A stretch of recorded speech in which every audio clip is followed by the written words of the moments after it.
अस्सलाम वालेकुम। English grammar का एक बहुत अहम और इम्पॉर्टेंट हिस्सा लिसनिंग के बारे में आज हम पढ़ते हैं, जो कि रीडिंग और स्पीकिंग का एक कनेक्शन है और एक बहुत अहम हिस्सा है। बल्कि अगर हम इसको बुनियाद कहें तो बेजान ही होगा।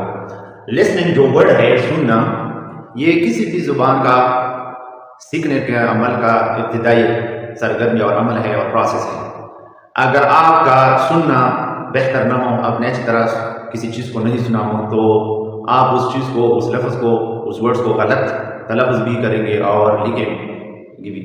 इसी तरह लिसनिंग में अक्सर आप लोगों ने देखा होगा कि मैंने तो ग्रामर पढ़ लिया है, इंग्लिश ग्रामर को, और मैं जो नेटिव स्पीकर्स हैं इंग्लिश बोलने वाले, उनकी ज़बान पर समझने से कासिर हूँ। मैं नहीं समझ पाता कि वो क्या कह रहे हैं, क्या वजह है। उस वजह को हम बयान करने की कोशिश करते हैं कि वो क्या वजह है कि आपने ग्रामर भी पढ़ लिया, स्पीकिंग कोर्स भी कर लिया, लेकिन फिर भी जब नेटिव स्पीकर्स जो हैं इंग्लिश वाले, जब वो इंग्लिश बोलते हैं तो आप नहीं समझ पाते। उन वजूहात को हम वाज़ह करने की कोशिश करते हैं और चंद जो अहम वजूहात है उनको हम मुख्तसरन बयान करने की कोशिश करते हैं। चंद इस तरह के वर्ड्स, लेटर्स हैं जो कि साइलेंट होते हैं और उनका हमने एक चार्ट बनाया गया है। अगर इस चार्ट पर आप समझ गए तो इंशाल्लाह 50% आपको समझने में आसानी होगी। इसी तरह नेटिव स्पीकर को आपको एक महीने तक, तकरीबन कम से कम एक महीने तक सुनना है। किस तरह सुनना है?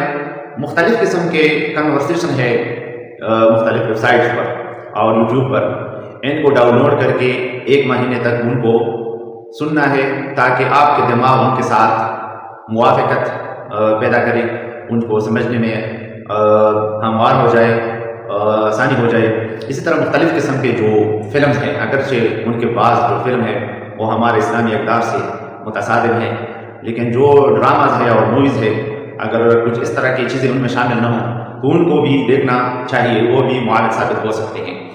ख़ुसूसन वो फिल्म्स, मूवीज़ और ड्रामेज़ जो कि उनके नीचे सबटाइटल में उर्दू लिखा हुआ हो, उनका तर्जुमा किया गया हो।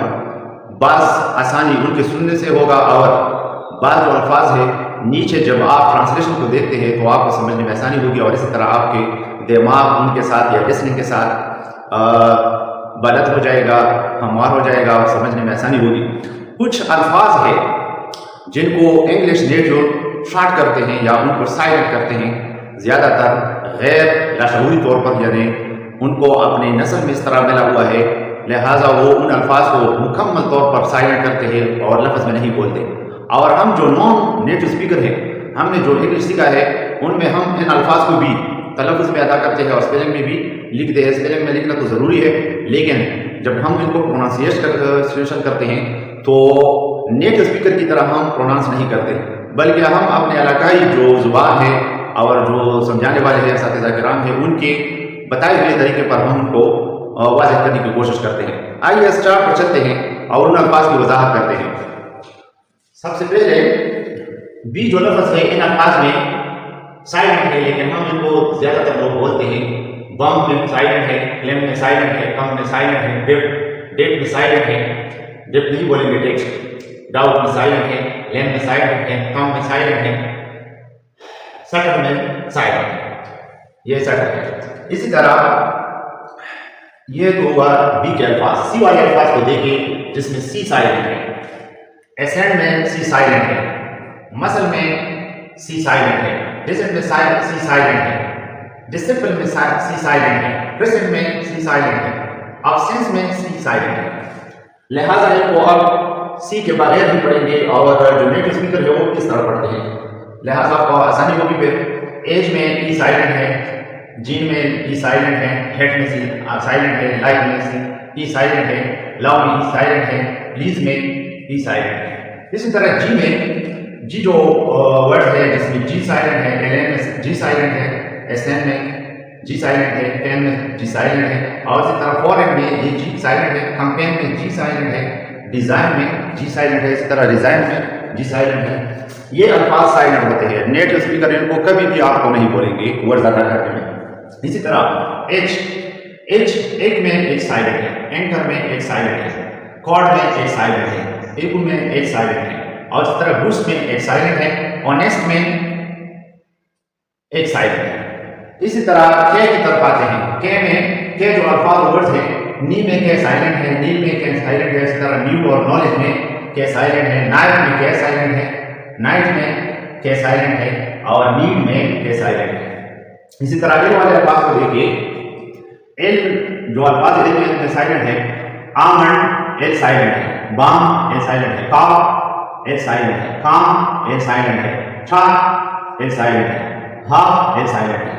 اسی طرح پی والے جو الفاظ ہیں جس میں پی، جن میں پی جو لیٹر ہے وہ سائلنٹ ہے، کوپ نہیں بولیں گے. اسی طرح کپ بورڈ سی سائلنٹ ہے. سیوڈو میں پی سائلنٹ ہے. اسی طرح سائیکوٹک میں پی سائلنٹ ہے، اور نمونہ میں پی سائلنٹ ہے. اسی طرح ٹی بھی سائلنٹ ہوتا ہے کچھ الفاظ میں.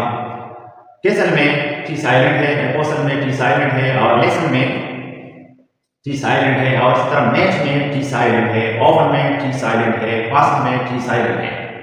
ڈبلیو والے الفاظ اور آر میں ڈبلیو سائلنٹ ہے، ہول میں ڈبلیو سائلنٹ ہے، ریٹ میں ڈبلیو سائلنٹ ہے، ریڈ میں ڈبلیو سائلنٹ ہے، رسل میں ڈبلیو سائلنٹ ہے.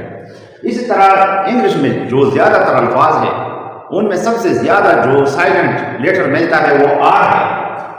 اور وہ الفاظ جن کے آخر میں وہ ورڈز جن کے آخر میں آر ہو وہ تقریباً سارے کے سارے الفاظ میں آر سائلنٹ ہوتا ہے. مثلا ہم کچھ مثالیں دیتے ہیں جن میں آر سائلنٹ ہے. Care, fair, fair, where. یہ لاسٹ میں جو آر آ رہا ہے وہ سائلنٹ ہے زیادہ. اسی طرح ٹیچر، یہ آر سائلنٹ ہے. اسی طرح وینر، جو وینر ہے وینر اس میں آر سائلنٹ ہے. اسی طرح آئی آر سائلنٹ ہے. اسی طرح ہیئر آر سائلنٹ. اسی طرح بے شمار اس طرح کے الفاظ ہیں جن میں آر سائلنٹ ہوتا ہے. بے شمار اس طرح کے الفاظ ہیں انگلش میں، ہزاروں ایسے الفاظ ہیں جن میں آر سائلنٹ ہوتا ہے. اور نیٹو جو اسپیکرز ہیں وہ ان کو نہیں ادا کرتے، لہٰذا ہم سمجھنے سے قاصر ہوتے ہیں. ہم اپنے سیکھے ہوئے طریقے پر ان کو سنتے ہیں، حالانکہ وہ ان الفاظ کو ادا ہی نہیں کرتے جن کو ہم نے کچھ اور طریقے سے سیکھے ہیں. اگر آپ نیٹو اسپیکر کو سنیں اور ان پر غور کریں تو یہ الفاظ وہ مکمل طور پر شارٹ کرتے ہیں اور سائلنٹ کرتے ہیں، جن کی وجہ سے ہم نیٹو اسپیکر کے باتوں پر سمجھ نہیں پاتے. یہ تھا بہت اہم لیسن کا ایک بہت اہم پارٹ جو کہ بہت اہم اور ضروری ہے.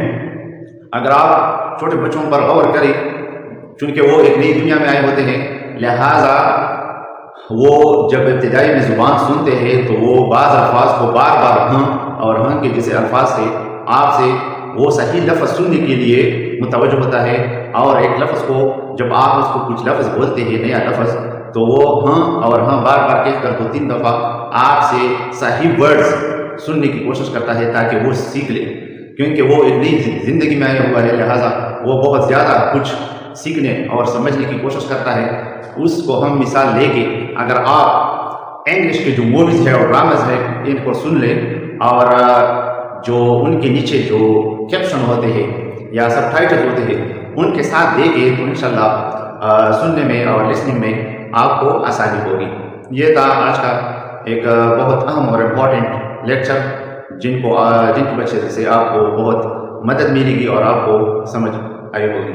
شکریہ.